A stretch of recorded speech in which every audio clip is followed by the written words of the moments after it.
Income tax के section 143 subsection 1 के तहत सीपीसी डिपार्टमेंट, जो कि सेंट्रलाइज प्रोसेसिंग सेंटर है, जो आप लोगों की, हम सब लोगों की इनकम टैक्स रिटर्न को प्रोसेस करता है, उसके पास सेक्शन 143 सबसेक्शन 1 के तहत पावर है कि वो आपके रिटर्न में करेक्शंस, रेक्टिफिकेशंस कर सकता है, जो कि बेस्ड है अर्थमेटिकल एरर्स के बेसिस पर, या अगर कोई इनकरेक्ट क्लेम्स आपने अपनी आईटीआर में क्लेम करे हैं, साथ ही साथ अगर आपने बिलेटेड रिटर्न में कोई लॉस कैरी फॉरवर्ड किया है या लॉस के क्लेम्स लिए हैं, उस लॉसेस की एडजस्टमेंट वो वहां पर कर सकता है।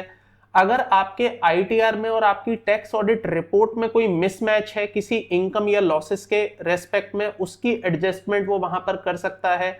या इसके अलावा अगर आपने कोई गलत डिडक्शंस क्लेम कर ली हैं, उनको वो एडजस्ट कर सकता है। साथ ही साथ अगर आपके 26 AS में कोई इनकम रिपोर्ट हो रही है जो कि आपने अपनी इनकम टैक्स रिटर्न में नहीं डिस्क्लोज करी है, उसकी भी एडजस्टमेंट्स करने की पावर सीपीसी को दी गई है।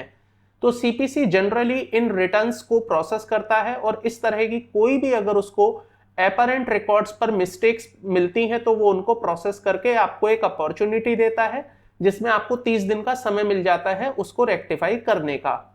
अब दोस्तों यहां पर एक अमेंडमेंट हो गई है बाय द फाइनेंस एक्ट 2025, जिसमें एक और क्लॉज ऐड कर दिया गया है, जिसमें अब सीपीसी डिपार्टमेंट को सेक्शन 143 सबसेक्शन 1 में एक पावर दी गई है कि अगर सीपीसी डिपार्टमेंट को आपके पिछले किसी भी ईयर के रेस्पेक्ट में कोई इनकंसिस्टेंसी दिखाई देती है तो उसकी एडजस्टमेंट करने की भी पावर अब यहां पर सीपीसी को दे दी गई है। ये जो अमेंडमेंट हुई है फाइनेंस एक्ट 2025 में डाल दी गई है, जिसमें कहा गया है अगर आपके पिछले किसी भी साल में कोई इनकंसिस्टेंसी पाई जाती है, then CPC department has power to make an such adjustment in your income tax return. तो दोस्तों इससे रिलेटेड अब आपके पास कुछ कम्युनिकेशंस हो सकता है, अगर आपकी इनकम टैक्स रिटर्न में पहले कुछ इनकंसिस्टेंसी हो जो अब तक आपको नोटिफाई नहीं की गई हैं, तो आने वाले समय में उसके कम्युनिकेशंस आपको आने लग जाएंगे। सो मेक श्योर आप अपने पोर्टल को चेक करें, अपने रिकॉर्ड्स को चेक करें, क्या आपके रिकॉर्ड्स में कोई इनकंसिस्टेंसी है या नहीं। अगर नहीं है देन अच्छी बात है, अगर है तो आप उसको टाइमली